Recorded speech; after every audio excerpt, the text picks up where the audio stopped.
the meaning of the phrase close, but no cigar.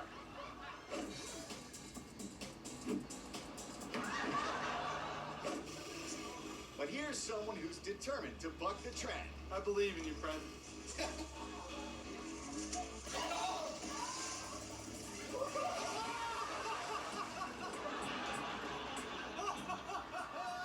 Well, that worked out lovely. Anyway, how y'all doing? Excuse me for the little distraction. Welcome to episode 2 of Wildin Truth Wednesdays. I'm a little bit more calm because I'm still trying to recover from a cold that I kind of set myself up for. So, today's topic, I said it was going to be like, do virgins get horny? Scratch that. We're not doing that. Today's topic is when celebrities come through after people have been waiting for them for like 3-4 hours. So specifically, I went to a fete, right? I have a question for all you soca reggae artists. Why the whole mother can't do y'all like to wait till the very last damn minute to show your ass, eh? Nobody really wants to be dancing their asses off for that long for you to finally show up before the event is over just for you to perform for like 5-10 minutes. My experience was I was trying to see Mr. Killer this Sunday because they had a morning fete that was going to be featuring him. I understand, they wasn't going to come early. You gotta make sure more people come through, whatever. The breakfast, they were serving breakfast. It wasn't on time, though. The breakfast was supposed to be from 10 to 12. The food wasn't even prepared until like 11, okay? So it was kind of drizzly, it was kind of cold, and I was dressing very sexy, which is the reason why I have a cold right now. Cheers.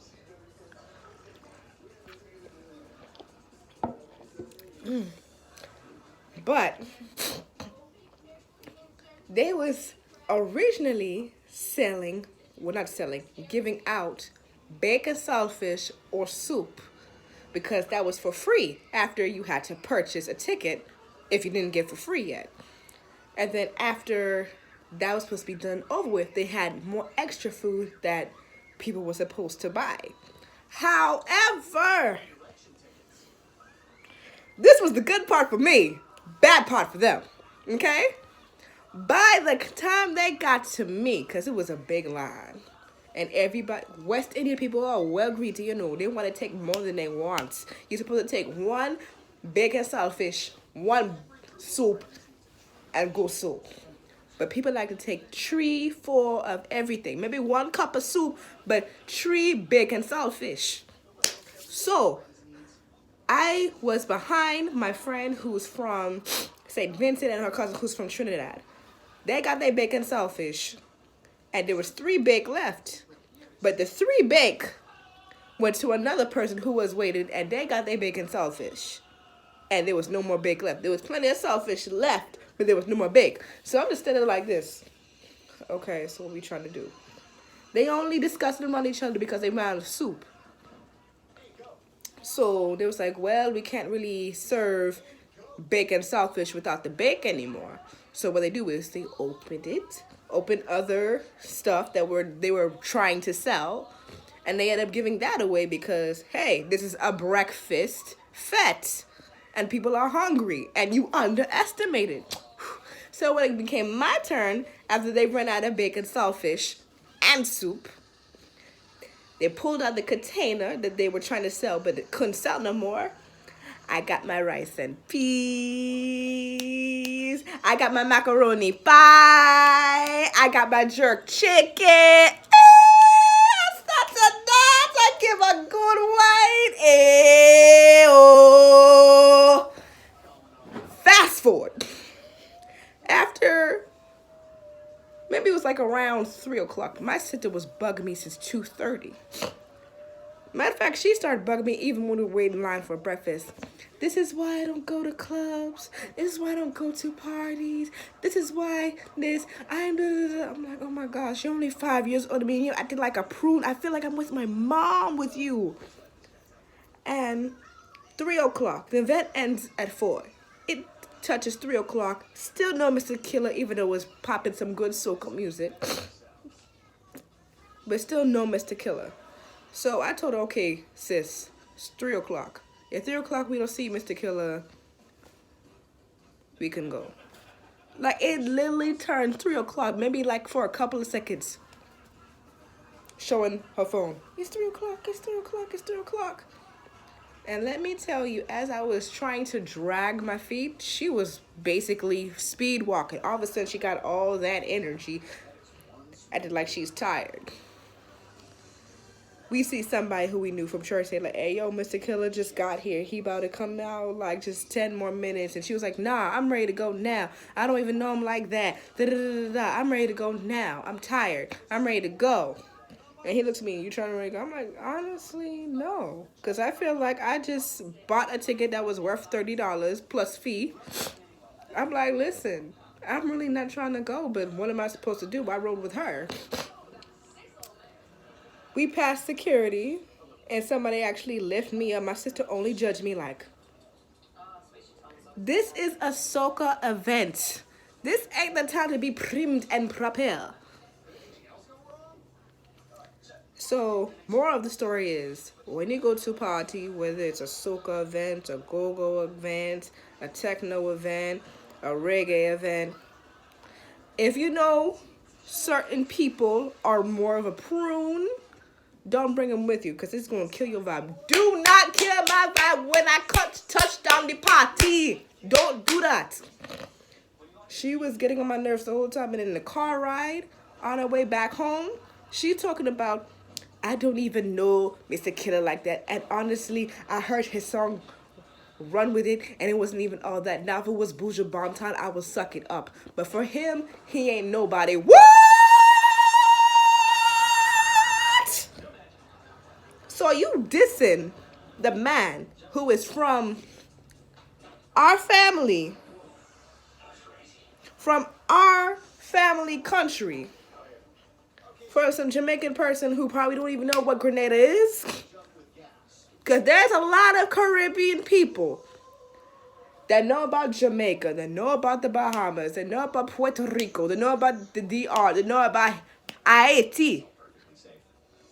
But I already bumped into a couple of people from them islands that you said, oh, I'm from Grenada. Oh, I'm from La Grenade. Where is that? It has happened. Don't vex all you want. It has happened. Anyway. So, more of the story from that. 1, if you're going to a fete, know who you're going with or go by yourself, and hopefully you'll pitch a ride home. Number 2, if you want to go to a fete, make sure it's $10 and under, because honey, even though Karma was a beautiful sight in DC, honey, there was no seats unless you were VIP.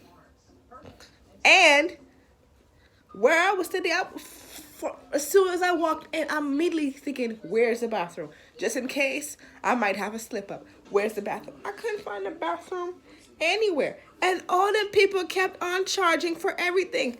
Charging to hold your cold. Charging for parking. Closer to $20, a little further, $10. And if you wanted free, you had to really go off. No. I would do $1 fete. I would do $5 fete. I would do $10 fete. But that's it. I'm not paying extra. If somebody paid for me to go, willing to spend $20 a piece, 20 for you, 20 for me, and then let we go, cool, I'll just pay for your gas out of convenience. But I'm not going to be taking 20, 30, 40, 50, 60, 70, 80, 90, 100 just for 5 hours or more when that could have been spent on bills and other stuff like that. Okay? No artist, I don't care how popular you are, is worth it. And anywho, let me. I'll, when I got home, my body was aching. So, in spite of me missing Mr. Killer, which I'm still kind of bummed about, my body was sore and I woke up with a sore throat the next day. It still got a sore. That's why I'm still drinking my black tea.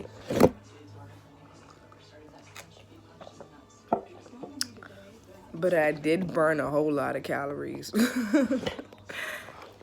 So, I took a day off yesterday because my cold was really bad.